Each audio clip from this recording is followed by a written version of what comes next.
A letter to God. G.L. Fuentes. A. Lead. In. Have you ever written a letter to God? Did you ever come across someone writing a letter to God? People believe faith can move mountains. But what should we put our faith in? This is the question this story delicately poses. Lencho is a farmer who writes a letter to God asking for a sum of money when his crops fail. Does Lencho's letter reach God?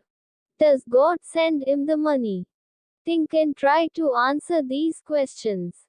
Before you begin to read the story, try to imagine how it would develop and what conclusion it might arrive at. B. The text. The house, the only one in the entire valley, sat on the crest of a low hill. From this height one would see the river and the field of ripe corn dotted with the flowers that always promised a good harvest. The only thing the earth needed was a downpour or at least a shower.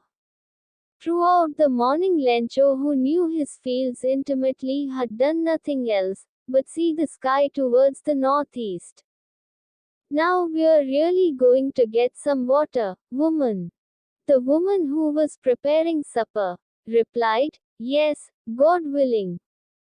The older boys were working in the field, while the smaller ones were playing near the house until the woman called to them all, Come for dinner.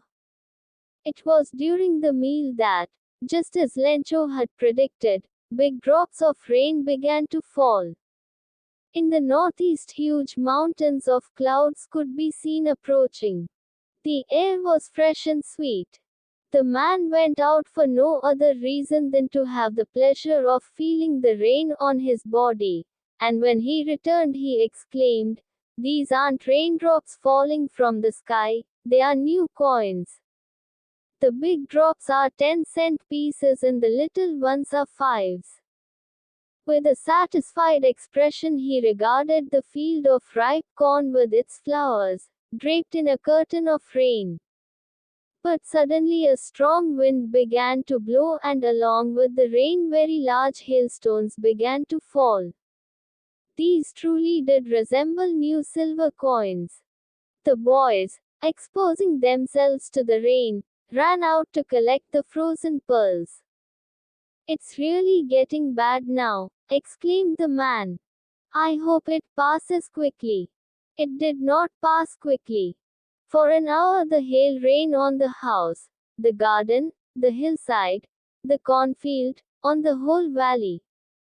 The field was white, as if covered with salt. Not a leaf remained on the trees. The corn was totally destroyed. The flowers were gone from the plants. Lencho's soul was filled with sadness. When the storm had passed, he stood in the middle of the field and said to his sons, A plague of locusts would have left more than this. The hail has left nothing.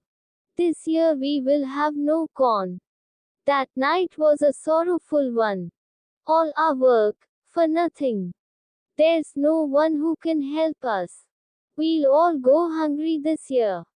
But in the hearts of all who lived in that solitary house in the middle of the valley, there was a single hope, help from God. Don't be so upset, even though this seems like a total loss. Remember, no one dies of hunger. That's what they say. No one dies of hunger. All through the night, Lencho thought only of one hope, the help of God, whose eyes, as he had been instructed, see everything, even what is deep in one's conscience. Lencho was an ox of a man, working like an animal in the fields, but still he knew how to write. The following Sunday, at daybreak, he began to write a letter which he himself would carry to town and place in the mail. It was nothing less than a letter to God.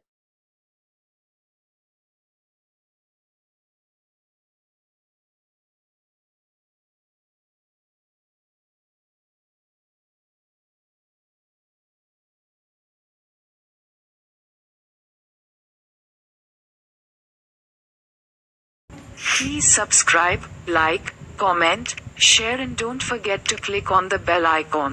कृपया subscribe करें, like करें, comment करें, share करें और bell icon पर click करना न भूलें।